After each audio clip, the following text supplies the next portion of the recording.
Hey everyone, welcome to this TubeDual Original Explainer. Picture this, it's the year 2001. If you wanted the absolute best in electronics or entertainment, well, there was really only one name you even cared about, right? Sony. I mean, back then, they were the undisputed kings of the tech world.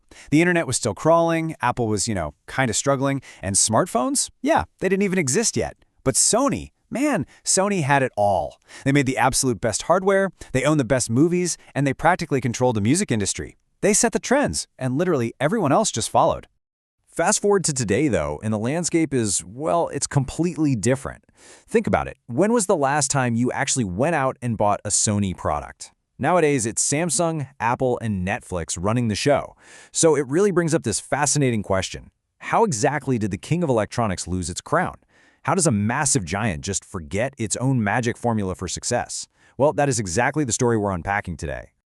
Okay, let's dive right into this. We're going to break this down into 5 quick chapters. We'll look at when Sony was king, something called the Betamax trauma, how they got trapped by internal silos, why they clung to the past, and finally, wrap up with Sony's brand new game plan. So, Chapter 1. When Sony was king, the rise of an electronics empire. You see, Sony started right after the Second World War, and its founders, Akio Morita and Masaru Ibuka, they had this amazing talent. They perfectly balanced really bold risk-taking with just absolute technical superiority. Just think about this insane run of hits. In the 50s, they popularized the transistor radio. Then in 1979, they literally changed how the entire world listens to music with the portable Walkman.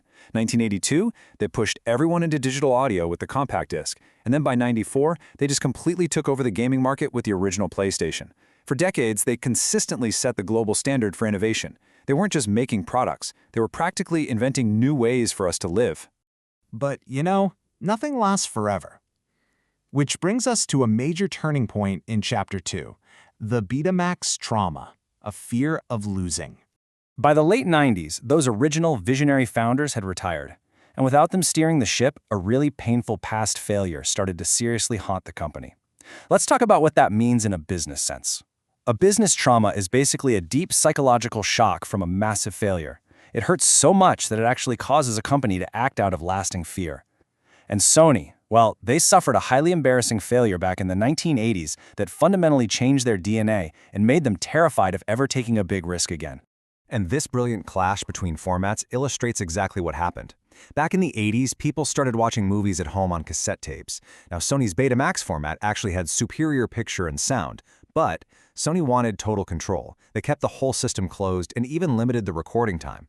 On the other hand, JVC's VHS format was completely open for anyone to manufacture. They were way cheaper, and almost overnight, VHS tapes just flooded the video rental stores. Sony built a better product, hands down, but they lost the war. Completely. And this humiliating defeat made them incredibly arrogant, but secretly deeply afraid of ever losing control of a market again. All right, that takes us to Chapter 3, Trapped by Internal Silos, Why Sony Missed the MP3 Wave. So that lingering fear from the Betamax days, it rolled right into the 1990s. As the whole world shifted toward the internet and digital software, Sony just stopped cooperating internally. They fell victim to something called the silo effect.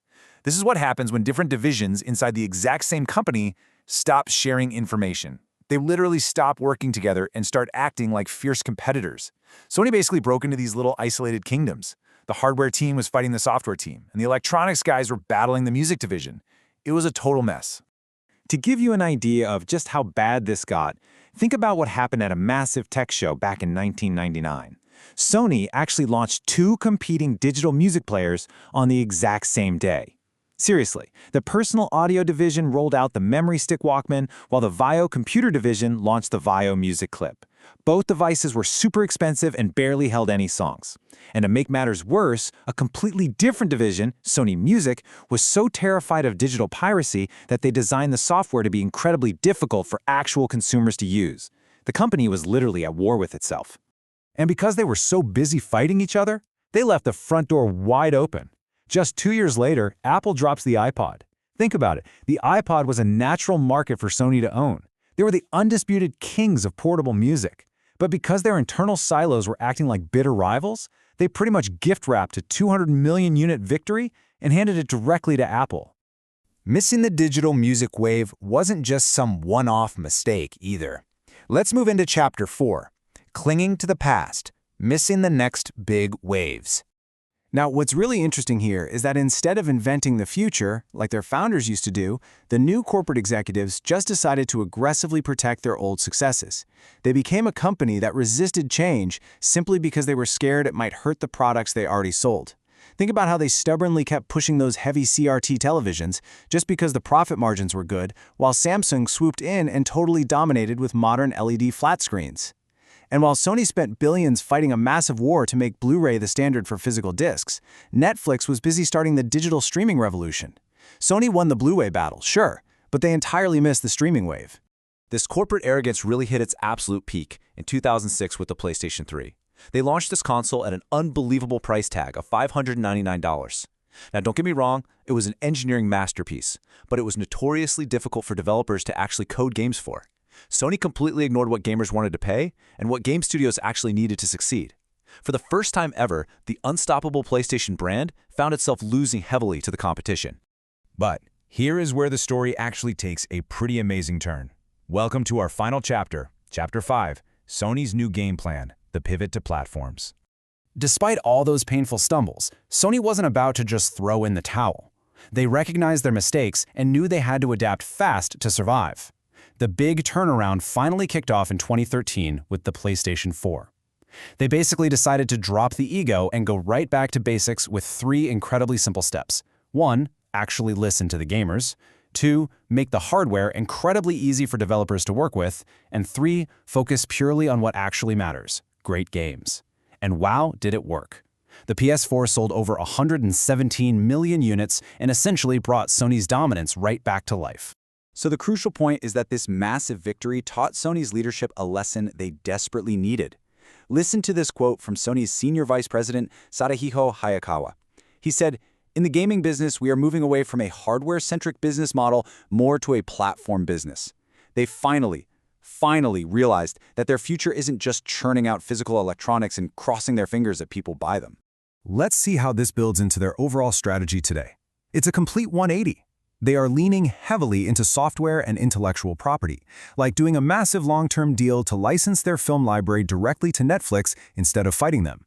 On the hardware side, they're actually stepping back, even spinning off their legacy TV business into a joint venture. And looking forward, they are aggressively adopting artificial intelligence across their production pipelines. They are literally transforming into a software and content platform company. And you can really hear this new confidence from Sony's chief financial officer, Lin Tao, who recently declared, "We want to be the disruptor, not the disrupted." I mean, that is a massive mentality shift. It really shows that Sony is actively conquering that old Betamax trauma. They are totally done playing it safe and protecting the past. They want to get back to inventing the future, exactly like Morita and Ibuka did back in the 50s. Sony obviously has a wild history of incredible highs and some really tough lows. They lost their way when they stopped talking to each other and let pure fear guide their playbook. But look at them today. They're leaner, they're actually listening to their customers, and they are hyper-focused on software and platforms. So I'm going to leave you with this final thought to chew on. Will this new, highly strategic pivot actually be enough to help Sony reclaim its crown as the ultimate tech innovator? Well, only time will tell. Thanks so much for hanging out with me for this explainer, and keep learning.